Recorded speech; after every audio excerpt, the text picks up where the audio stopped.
Good morning welcome back to my channel. आशा करी আপনারা সবাই খুব ভালো আছেন। আমরাও খুব ভালো আছি। সকাল সকাল একটু মায়ের দোকানে যাচ্ছি। মা কয়েকদিন যাবত আমার উপরে রেগে রয়েছে, আমার বাড়িতে আসছে না, খাচ্ছে না, কিচ্ছু করছে না। দুজনের মধ্যেই একটু কথা কাটাকাটি হয়েছে, সেই কারণে। আসলে মা মেয়ে এক জায়গায় থাকলে পরে হয়, জানেনি, সেটা এমন কিছু বড় ব্যাপার না, কিন্তু মা অভিমান করে আসছে না। আমি 2-3 দিন ধরেই যাচ্ছি, কিন্তু আমার সঙ্গে দোকানেও সেরমভাবে কথা বলছে না, আর আনতে তো পাচ্ছি না। আজকে একদম ঠিক করে রেখেছি বসে থেকে ওনাকে মানে নিয়ে আসবই, যতক্ষণ না আসবে ততক্ষণ যাব না। ওই যে দেখুন আমি এসে এখানে বসেছি, উনি গিয়ে ওই পাশের দোকানে গিয়ে দাঁড়িয়ে রয়েছে, মানে এতটাই আমার উপরে রেগে গেছে। তা যাই হোক, মা ওখান থেকে আবার কি মশলাপাতি এসছিল, মানে দোকানে দেয় যারা, তারা এসছিল, সেখান থেকে আবার ওই যে মশলাপাতি নিয়ে আসলো। আর মুখ চোখ দেখেই বুঝতে পারছেন আমার সঙ্গে কথা বলছে না, রেগে রয়েছে। তো বসে থেকেও লাস্ট ফিনিশিং মাকে বাড়িতে আনতে পারলাম না। তো এসেই রান্না বসিয়ে দিলাম। এদিকে এই যে ডাল বসিয়েছি। এখানে ডালটাকে আমি একটু হলুদ, একটুখানি কাঁচা লঙ্কা দিয়ে সিদ্ধ করতে বসিয়েছি, এখনও কিন্তু ফোড়ন দিইনি। আর এখানে আমার জন্য ওই যে মা দুধ পাঠিয়ে দিয়েছে, আমি কিন্তু নিয়ে আসিনি রাগের ঠেলায়, যেহেতু মানে মা আসবে না, সেই জন্য আমিও রাগের দুধটাকে নিয়ে আসিনি। তারপরে আবার আমার ছেলেকে ফোন করে গিয়ে দুধটাকে জোর জবরদস্তি পাঠিয়েছে। তো এই যে বাইরেও রোদ উঠেছে, তো আমি আমার জন্য একটুখানি দুধ গরম করে কফি করে নিলাম। আর আমি জানি মার রাগ বেশি দিন থাকবে না, আর আমিও একটা ট্রিক চালিয়েছি যে মা না আসলে পরে মায়ের থেকে কিছু আনবো না। ছেলে মেয়েকেও বলেছি, মা দুধ দিলে বিস্কুট দিলে যাই দিক কিচ্ছু আনবি না। তো এই যে ঘর দোয়ার গুছানো, এ কটা জামা কাপড় বাইরে শুকিয়ে গেছে, সেটাকে নিয়ে এসে এখানে রেখেছি, ভাঁজ করবো, আগে একটু খেয়ে নিই। আর এই যে বিস্কুটও পাঠিয়েছে মা, এই বিস্কুট দিয়ে এখন খাবো। একটা দিয়েই খাবো, একটা থাকুক। আর বাপন বাজার থেকে কাঁচকলা আর এই যে বেগুন নিয়ে এসছে, আজকে ভেবেছি ডালের সঙ্গে বেগুন ভাজবো, আর দেখি কি করি। তো ওই জন্য বেগুন আনতে বলেছিলাম, আর কাঁচকলাটা জেঠুর জন্য আনতে বলেছি, কারণ জেঠুর একটুখানি মানে পটির প্রবলেম হচ্ছে, তাই জন্য কাঁচকলা দিয়ে দেখি একটু ঝোল করে দিলে ওটা খেলে পরে একটু পটির প্রবলেমটা ঠিক হবে। তো এই যে ডালে ফোড়ন দিয়ে দিলাম, রাঁধুনি আর হলো শুকনো লঙ্কা, আর ধনে পাতা দিয়েছি কুচিয়ে। তো যখন সিদ্ধ হচ্ছিলো তখনই দিয়ে দিয়েছিলাম। তো এবারে আমার ডালটা হয়ে গেছে, একটুখানি ফুটিয়ে নামিয়ে নেবো। নুন মিষ্টি সব দেখে নিয়েছি, একদম ঠিক আছে। আর আমার না রাঁধুনি আর ধনেপাতা ফোড়ন দিয়ে একদিন ডাল করেছিলাম, বেশ ভালো হয়েছিল খেতে, তাই আজকে আবার করলাম। তো এখন এই যে উঠানটাকে ঝাড় দিয়ে দিচ্ছি, প্রায় 1.5 মাস পরে আমি উঠান ঝাড় দিচ্ছি, কারণ ওই শরীর খারাপ যতদিন ছিল ততদিন তো আমি উঠান ঝাড় দিইনি, কারণ ওই পারছিলাম না। আর তানিয়ারাও বলেছিল ঝাড় দিতে হবে না, সোনিয়া দিয়ে দেবে বলেছিল। তো এখন আমি যেহেতু অপারেশন হয়ে গেছে, 1 মাস হয়ে গেছে, তো আস্তে আস্তে যখন ঘরের কাজগুলোও করছি, তাই ভাবলাম করে নিই। আর এই যে রান্না করেছি দেখুন, মাছ ভাজা, ফুলকপির বড়া, বেগুন ভাজা, ডাল। আর এটা ওর একটুখানি মাংস ছিল ফ্রিজের মধ্যে 1 পিস, সেটাই ও খাচ্ছে। তো এখানে বাপনকেও বেড়ে দিয়ে দিয়েছি। আর এই যে আমার উচ্ছের 1 বাটি ঝোল। তো দুপুরে খাওয়া দাওয়া হয়ে যাওয়ার পরে আর সন্ধ্যাবেলা আপনাদের সঙ্গে কিছু কোনো রকমই ভিডিও শেয়ার করিনি। তো এখন একটু রুটি করে নিচ্ছি সবার জন্য রাত্রিরের। আর রুটিগুলো খালি দেখুন, আমার রুটি এক তো গোল হয় না, তার মধ্যে ফোলে না। এই প্রবলেম আমি এখনও পর্যন্ত সলভ করতে পারলাম না, আর মনে হয় মানে মৃত্যুর আগের দিন পর্যন্তও সলভ হবে না।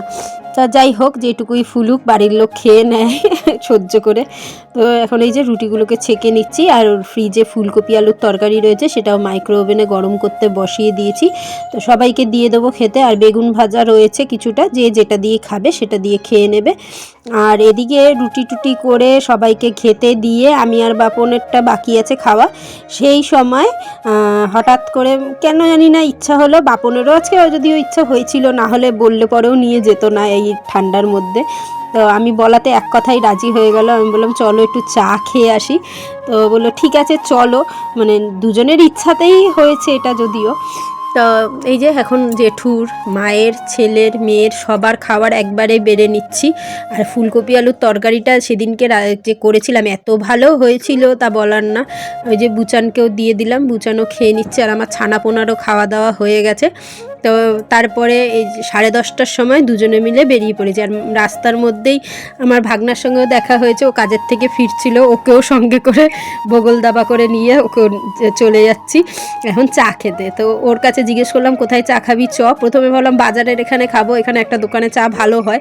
তো ও বললো না চলো, আমাদের এখানে একটা নতুন ধাবা খুলেছে পুজোর সময়, কলকাতা ধাবা বলে, তো ওইখানে নাকি চা খুব ভালো, 20 টাকা করে নেয়। তো বাপন বললো ঠিক আছে তাহলে চলো, ওইটাই আমাদের যাওয়াও হয়, হয়নি, তা ওখানে গিয়ে একটু চা খাই সবাই মিলে, 3জন মিলে। তা চা খেতে গিয়ে রাত্রিরের খাওয়া দাওয়া কমপ্লিট করে একবারে বাড়ি ফিরেছি, এমন অবস্থা। তো সত্যি কথা বলতে এই জায়গাটা এত সুন্দর বলার মতো না। আর এই যে চাটা 20 টাকা করে নিয়েছিল ঠিক কথা, কিন্তু চাটা এতটা টেস্টি যে বলার না। তা এখান থেকেই তারপরে খাওয়া দাওয়া করে যাব ভেবেছিলাম, তারপরে আবার ও বললো এখানে চাটা ভালো, আরেক জায়গায় নাকি খাওয়ার ভালো। তো ওখানটা আবার এইখান থেকে চা খেয়ে ওখানেই যাব খাওয়ার খেতে। তো সেটাই বলছিলাম যে চাটা খুব ভালো, আর এখানে জায়গাটাও বেশ ভালো। একদিন বুচান আর গোলুকে নিয়ে আসবো, সেটাই কথাবার্তা বলছিলাম যে আমার ভাগনার যেদিনকে ছুটি থাকবে বা তাড়াতাড়ি কাজের থেকে আসবে সেদিনকে হঠাৎ করে যাব। তো এই যে ওখান থেকে আবার যেখানে খাওয়ার জন্য রেকমেন্ড করলো, আজকে আমার ভাগনার কথাতেই 2 জায়গার খাবার খেতে এসেছি, আর 2 জায়গার খাবারই বেশ ভালো। তো এখানে বসে বসে ওয়েট করছি, এখন দুজনে মিলে খাবার দিয়ে যাওয়ার জন্য অর্ডার করে দিয়েছি। তা আজকে আমরা নিজেদের পছন্দের অর্ডার করিনি, এখান থেকে যা রেকমেন্ড করলো সেটাই নিয়েছিলাম। এটা ক্রিসপি চিকেন নিয়েছিলাম একটা স্টার্টারে। তো দারুণ হয়েছিল, দারুণ, প্রত্যেকটা খাবার দারুণ খেতে, এত ভালো বলবার মতো না। তো এখান থেকে সেটাই নিয়েছিলাম, 3জনে মিলে এখন এটাই খাচ্ছি। আর বলছিলাম যে সত্যিই ভালো হয়েছে, ওদের কথায় নিয়েছিলাম ঠিক কথাই। তা একটা ডিশ আমাদের একটু এভারেজ লেগেছে, সেরকম খুব ভালো না খুব খারাপও না, একদম যে খাওয়া যাচ্ছে না তাও না, কিন্তু 2টো ডিশ একদম ভালো। এই যে মালাই চিকেন এটাও দারুণ হয়েছিল, আর ওই ক্রিসপি চিকেনটাও দারুণ হয়েছিল। আর যেটা আরেকটা নিয়েছিলাম চিকেনেরই ডিশ, ওরাই বলেছিল সেটা আমাদের একটুখানি মোটামুটি লেগেছে, কিন্তু এই দুটো তো দারুণ দারুণ, প্রত্যেকটা ফ্রেশ খাবার, সবচেয়ে বড় কথা হলো সেটা। আর নিয়েছিলাম হলো রুটি। তো এটা দিয়েই এখন সবাই মিলে খাচ্ছি। আর বুচানের জন্য নিয়ে যাব, গোলু তো খেয়ে দিয়ে শুয়ে পড়েছে, বুচানেরও যদিও খাওয়া হয়ে গেছে, কিন্তু বুচানের জন্য নিয়ে যাব, ও রাত্রিরে হোক বা দুজনে মিলে সকালবেলা বুচান শুধু না গোলুর জন্য সকালবেলা দুজনে মিলে খেয়ে নেবে। তো এখন ওই যে 3টে ডিশই দিয়ে দিয়েছে। এই যে এইটা মোটামুটি খেতে ছিল, কিন্তু এটার নামটা আমি ভুলে যাচ্ছি, কিন্তু ওই মালাই চিকেনটা আর ক্রিসপি চিকেনটা এত দারুণ হয়েছিল যে বলার মতো না। ওটা দিয়ে ক্রিসপি চিকেনটা দিয়েও কিন্তু স্টার্টার ছাড়া রুটি দিয়ে খেতে দারুণ লাগছিল। তো পরের বার এসে এটাই নেব, এই দুটোই। তো এখন আমরা খেয়ে নিচ্ছি, চলুন খেয়ে দিয়ে নিয়ে বাড়ির দিকে রওনা দেব। আর যারা আমাদের এদিকের লোকেশনের কাছাকাছি থাকেন তারা এই দোকানটায় আসতে পারেন, দারুণ খাবার দাবার বলবার মতো না। তো এই যে দেখিয়ে দিলাম কোনখানটায় এসছিলাম। আর এখন বেজে গেছে প্রায় 12:30 বাজতে যায়, 1:45 বাজতে যায়, এখনও দেখুন দোকান খোলা, লোকজনও আছে।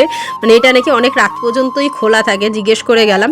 তা আজকে কিন্তু নেক্সট ডে, কালকে ওই খাওয়া দাওয়া করে এসে তারপরে ঘুমিয়ে পড়েছিলাম। আর এই এখন সকালবেলা উঠে যাচ্ছি বাজারে, আর বুচানকে বললাম ছানাপোনাগুলোকে খেতে দিয়ে দিতে, আর বাজার থেকে দেখি কি নিয়ে আসবো সেটাই। এখন বাপনের আজকে আবার বিয়ে বাড়ি আছে, তাই জন্য ও আবার প্যানজামা কেচে দিয়েছিলাম, সেগুলোকে নিচ্ছে ইস্ত্রি করতে দেবে বলে।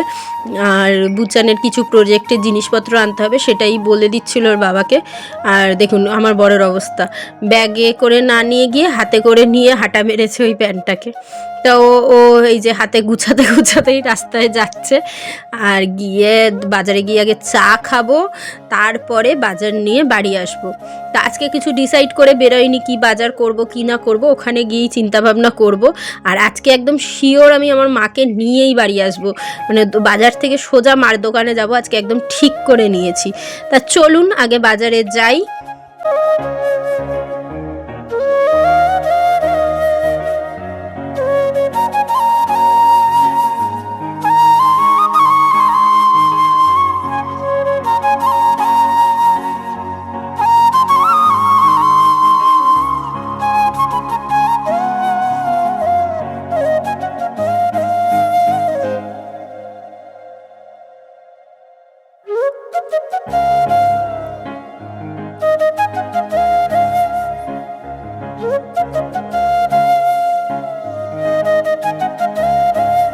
তো চায়ের দোকানে চলে এসেছি, আর চিনি ছাড়া আমার জন্য 1 কাপ চাও নিয়ে নিচ্ছি। আর বাপন চিনি দেওয়াই খাচ্ছে, আর দুজনে মিলে বসে বসে এখন একটু চা খেয়ে নিয়ে তারপরে বাজার নিয়ে বাড়ি আসলাম। আর এই যে বাজারের ব্যাগ নিয়ে আসিনি, শুধু মাছ নিয়ে বাজার যাচ্ছি।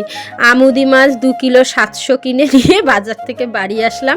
আর আমাদের জন্য চিকেন এনেছি। আর এখান থেকে এখন টিফিন নিচ্ছি আমার আর মার জন্য। অনেক কষ্টে মাকে পকিয়ে পাকিয়ে মানে ঠিক করেছি, রাজি করেছি বাড়ি নিয়ে যাওয়ার জন্য। তো এই যে একটা করে মিষ্টি আর 2টো করে কচুরি নিলাম দুজনের জন্য। দুজনেরই কিন্তু সুগার, কিন্তু মাঝে মাঝে সবার কথা না চিন্তা করে বা শরীরের কথা না চিন্তা করে মনের কথাও মানতে হয়। আজকে খুব ইচ্ছা করছিল এটা খেতে, তাই খেয়েই নিলাম। যা হবে দেখা যাবে, এমনিও বেশি দিন বাঁচবো না, যা ভেজাল জিনিস খাওয়া দাওয়া করি। তো এখানে এই যে এসেই কিন্তু রান্না বসিয়ে দিয়েছি। আর দেখতেই পেলেন আমার মাকে আমি নিয়ে এসেছি, শেষমেশ মায়ের রাগ ভাঙিয়ে নিজের বাড়িতে নিয়ে আসতে পেরেছি।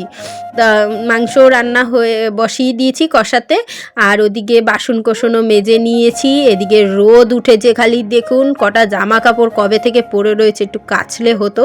আগের লটটা যদিও কাঁচা হয়ে গেছে, দুপুরে রান্না হয়ে গেছে। ভাত, এখানে একটা ফুলকপির বড়া রয়েছে আগের দিনের, এখানে মাছের তেলের বড়া ভাজলাম, এই যে 1 বাটি উচ্ছের ঝোল, এখানে চিকেন।